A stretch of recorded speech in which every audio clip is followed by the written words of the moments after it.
দেখুন, আপনারা ভালো করে জানেন এবং অবগত রয়েছেন, গত 20 অক্টোবর থেকে আজকে পর্যন্ত 49তম দিন আমরা ভাগ্য বিলম্বিত 10,323 যারা অবৈধভাবে ত্রিপুরা সরকারের অধীন শিক্ষা দপ্তরের তুগলকিপনা সিদ্ধান্ত মোতাবেক আমরা প্রায় 34 মাস যারা মাসোহারা পাচ্ছি না, বেতন ভাতা পাচ্ছি না, আমাদের পরিজনরা না খেয়ে মরতে বসেছি।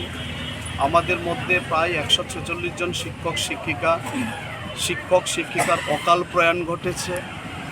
আমরা যারা এখনও বেঁচে আছি, বেঁচে না থাকার মতো আমরা অর্ধমৃত অবস্থায় আছি। আমাদের অনেক শিক্ষক শিক্ষিকা আজকের দিনে মানসিক অবসাদে কোমায় চলে গেছে।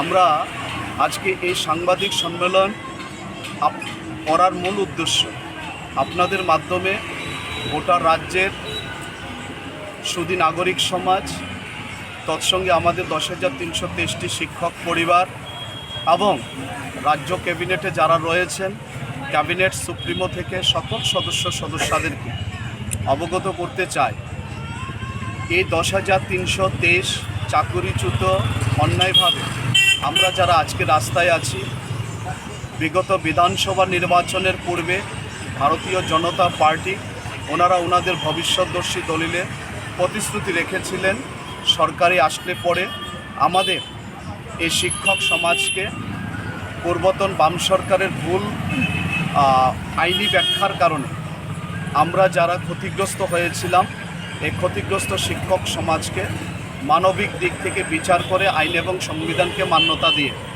জাজমেন্টের সঠিক ব্যাখ্যার মাধ্যমে প্রয়োজনে সংবিধান সংশোধনের মাধ্যমে আমাদের রুটিরুজির ব্যবস্থা করবেন। কিন্তু পরিতাপের সাথে বলতে হচ্ছে, আমাদের রাজ্যে যারা মুখে মুখে কথা বলেন জনগণের সরকার, যারা মুখে মুখে বলেন আমরা কথাই নয় কাজে বিশ্বাসী এবং আমরা কাজকে সম্মান করি, যারা বলছেন আজকের দিনে ত্রিপুরা রাজ্যে সুশাসন প্রত্যেকটা ঘরে পৌঁছানোর জন্য অঙ্গীকারবদ্ধ, প্রতিশ্রুতিবদ্ধ, এক থেকে অন্তিম ব্যক্তি পর্যন্ত ত্রিপুরার প্রত্যেকটি নাগরিকের কাছে সরকারের উন্নয়নমূলক কর্মসূচি পৌঁছানোর জন্য অঙ্গীকারবদ্ধ। আজকের দিনে আপনারা লক্ষ্য করবেন, গত 22 তারিখ নভেম্বর মাসে মাননীয় মুখ্যমন্ত্রী প্রফেসর ডক্টর মানিক সাহাজি 10,323 এই ম্যাটারটাকে নিয়ে, এই জ্বলন্ত ইস্যুটাকে নিয়ে উনি লিগ্যাল এক্সপার্টদের নিয়ে মহাকরণের 1 নম্বর কনফারেন্স হলে বসেছিলেন। পরবর্তী সময়ে উনি বলেছেন, ফার্স্ট পেজে ওনার যে আলোচনা হয়েছে, ওনার গুরুত্বপূর্ণ মিটিংয়ের কারণে উনি সেই দিন মিটিং কনক্লুশন করতে পারেননি, সেকেন্ড পেজে আবার বসবেন। কিন্তু আমরা যারা আজকে প্রায় 50 দিন রাস্তায় বসে আছি, প্রায় 1.5 শতাধিক আমাদের শিক্ষক শিক্ষিকা না ফেরার দেশে, মাননীয় মুখ্যমন্ত্রীকে বলতে চাই, সরকারের 57 মাস বয়সে আজকের দিন পর্যন্ত বিধানসভার পূর্ব সিদ্ধান্ত মোতাবেক এবং তাদের ভবিষ্যৎদর্শী দলিলের প্রতিশ্রুতি মোতাবেক আজকের দিন পর্যন্ত এখনও এই সরকারের সময় হয়নি আমাদেরকে কর্মসংস্থান ফিরিয়ে দিতে। তাই আমরা মাননীয় মুখ্যমন্ত্রীকে গত 1 ডিসেম্বর আমরা আপনাদের মাধ্যমে জানান দিয়েছিলাম 1 সপ্তাহর মধ্যে, এবং সদর মহকুমার পুলিশ আধিকারিকও দায়িত্ব নিয়েছিলেন। যখন আমরা এই অনশন মঞ্চ থেকে আমাদের সাপোর্টিং আমাদের শিক্ষক মশাইরা, শিক্ষিকারা যখন রাস্তায় বসেছিলেন, তখন প্রতিশ্রুতি দিয়েছিলেন সদর মহকুমা পুলিশ আধিকারিক 1 সপ্তাহের মধ্যে উনি এসে আমাদেরকে সরকারের স্ট্যান্ড পজিশন ক্লিয়ার করবেন।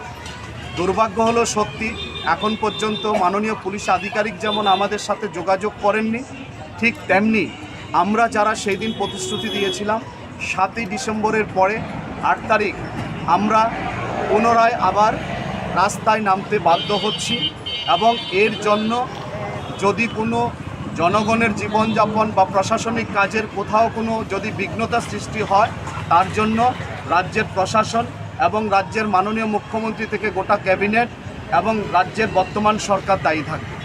ঠিক একইভাবে আজকে সাংবাদিক সম্মেলনের মাধ্যমে জানাতে চাই, মাননীয় মুখ্যমন্ত্রী মহোদয়, আপনি আপনার প্রতিশ্রুতি রক্ষা করুন, আপনার দলের প্রতিশ্রুতি রক্ষা করুন। আমাদের সত্যিকারের অর্থে আমাদের উপরে পূর্বতন সরকারের সময়কালে কিছু আমলা এবং আইনি পরামর্শদাতার ভুল পদক্ষেপের কারণে ৯,৮৬১ জন শিক্ষক আজকে দিশেহারা হয়ে আজকে রাস্তায় আছেন। শুধু তাই নয়, তার সাথে ৪৬২ জন শিক্ষককে যারা পক্ষভুক্ত করেছিলেন, এই শিক্ষক শিক্ষিকারাও কিন্তু আদালতের জাজমেন্ট মোতাবেক প্রসপেক্টিভ ইন নেচারে তারাও কিন্তু বেঁচে গেছেন। শুধুমাত্র কতিপয় আমলা এবং আইনি পরামর্শদাতার ভুল পরামর্শ এবং পূর্ব পরিকল্পিত রোষানলে ১০,৩২৩টি পরিবারের মতো অভিশপ্ত সংখ্যার সৃষ্টি এবং আমাদের সাথে লক্ষাধিক পরিবার পরিজনরা আজকে না খেয়ে আজকে কোমায় চলে গেছে। তাই বলবো, আগামীকাল আপনাদের মাধ্যমে আজকে রাতের মধ্যে যদি আমরা সরকারের কোনো স্ট্যান্ড পজিশন পরিষ্কারভাবে না জানি, তাহলে আগামীকাল থেকে আমাদের পরিবার পরিজন, বৃদ্ধ পিতা মাতা, শিশু সন্তান, স্ত্রী, বাচ্চা কাচ্চা নিয়ে আমরা কিন্তু আগামীকাল রাস্তায় নামছি। এবং এই জায়গায় যদি আমাদেরকে রাস্তায় নামতে বাধ্য হয়, আমরা যদি বাধ্য হই এবং আমাদের শিক্ষক শিক্ষিকাদেরকে যদি আইনটাকে হাতে নিতে বাধ্য হতে হয়, তার জন্য কিন্তু পুরোপুরি দায়ী থাকবে রাজ্য সরকার এবং রাজ্য ক্যাবিনেটের যিনি সুপ্রিমো, ওনার নেতৃত্বাধীন ক্যাবিনেট থেকে এটা কর্মসূচি হাতে নেওয়া হয়েছে এবং আপনাদেরকেও এক মঞ্চে রাখার আহ্বান করা হয়েছে, সেই বিষয়টা আপনি কি বলবেন? দেখুন, আন্দোলন করার অধিকার সবার রয়েছে, কিন্তু ১০,৩৩০ আমি মনে করি না ব্যক্তিগতভাবে, এবং আমাদের অনশন মঞ্চ এইটুকু মনে করে না যে আমাদের কোথাও বিভাজন রয়েছে। তারপরেও বলবো, মতাদর্শগত দিক থেকে কারোর যদি আমাদের এই আন্দোলনটা পছন্দ না হয়ে থাকে, অনুরোধ করব আপনারা যে যেখানে আছেন, আমাদের এই দাবিটা কিন্তু আরটিআই মোতাবেক আমাদের আজকের দিনে আমাদের ক্ষতিগ্রস্ত শিক্ষক সমাজ ডিটারমাইন্ডই জেনেছেন যে আমাদের চাকরিটা যায়নি, যেটা আমরা ২০১৭ সাল থেকে বলে আসছিলাম। কি বাম সরকার বলুন আর কি রাম সরকার বলুন, কাউকে আমরা কিন্তু বুঝিয়ে উঠতে পারছিলাম না। আজকের দিনে দেশের মহামান্য সর্বোচ্চ আদালতের আরটিআই কপি যখন আমরা হাতে পেয়েছি, আমাদের এই আরটিআই কপি আমাদের কাছে একটা বিশাল রক্ষা কবচ, এবং মাননীয় মুখ্যমন্ত্রীও এটা দেখেছেন, মাননীয় যারা অ্যাডভোকেট জেনারেল ল সেক্রেটারি আছেন ওনারাও দেখেছেন। আশা করি আমাদের দাবিটা সবার উদ্দেশ্যে, সবাইকে বাঁচানোর উদ্দেশ্যে। তো তাই স্বাভাবিকভাবে আমি বলবো, যারা বলছেন যে আগামী ৯ তারিখের একটা কর্মসূচি, আমরা বলবো আসুন বন্ধু, একটা মঞ্চ থেকে আমরা মুভমেন্ট করি। বিভাজন বা আজকে যারা আপনারা বিভাজন করার চেষ্টা করছেন, এটা কিন্তু গোটা রাজ্যের শুধু নাগরিক সমাজ এবং ১০,৩৩০ ক্ষতিগ্রস্ত শিক্ষক সমাজ এটাকে ভালো চোখে নেবে না। তাই আমরা মনে করি যুদ্ধক্ষেত্রে আমরা সবাই একসাথে সামিল হয়ে আমরা যুদ্ধে নামি।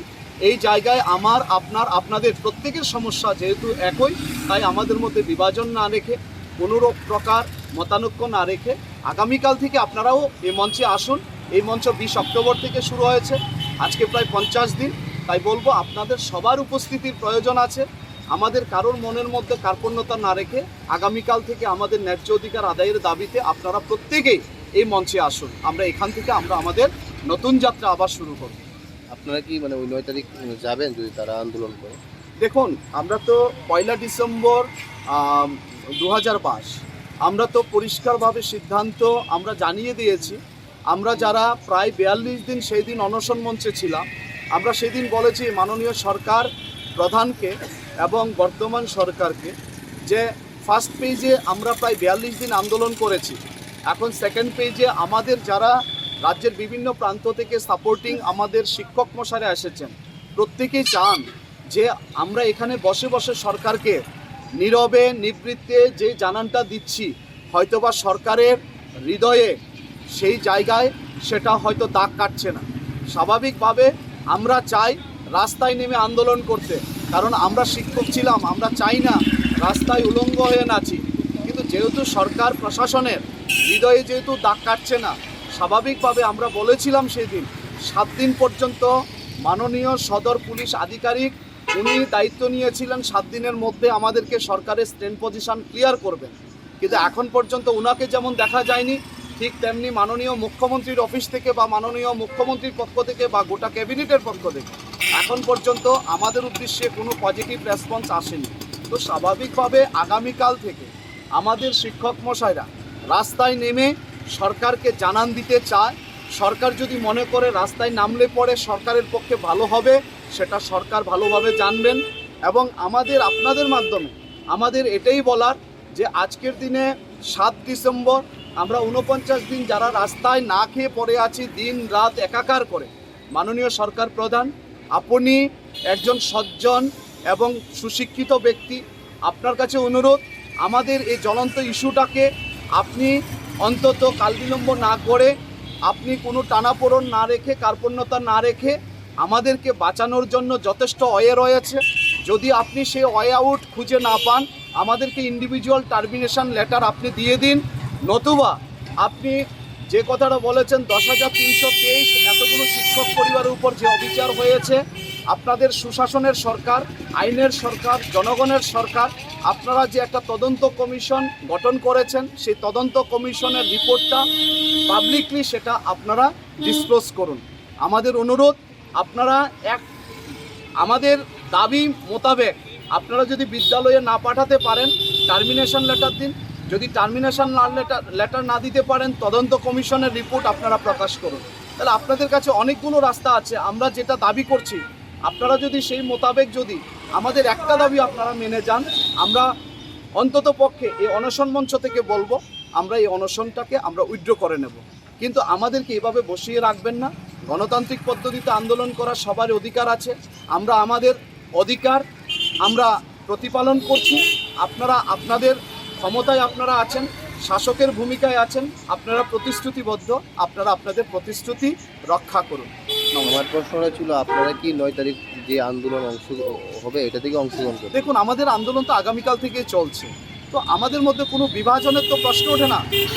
আমরা বলি কি, আমাদের এই আন্দোলনটা তো 10,323-এর স্বার্থে, তো স্বাভাবিকভাবে বিক্ষিপ্তটা কারে সেখানে আন্দোলন করার কোনো প্রয়োজন নেই।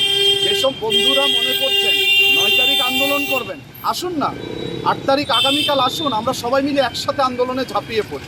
এতে তো আমাদের প্রত্যেকেরই জন্যই ভালো হবে, কারণ দাবিটা আমাদের প্রত্যেকের এক, আমাদের চাকরিটা চাই। যদি দাবি এক হয়ে থাকে তাহলে সেখানে ভিন্নতা থাকবে কেন? আমাদের অনুরোধ থাকবে, আমরা 1 ডিসেম্বর জানান দিয়েছি, আগামী 7 তারিখের পরে 8 তারিখ থেকে আমরা রাস্তায় নামছি।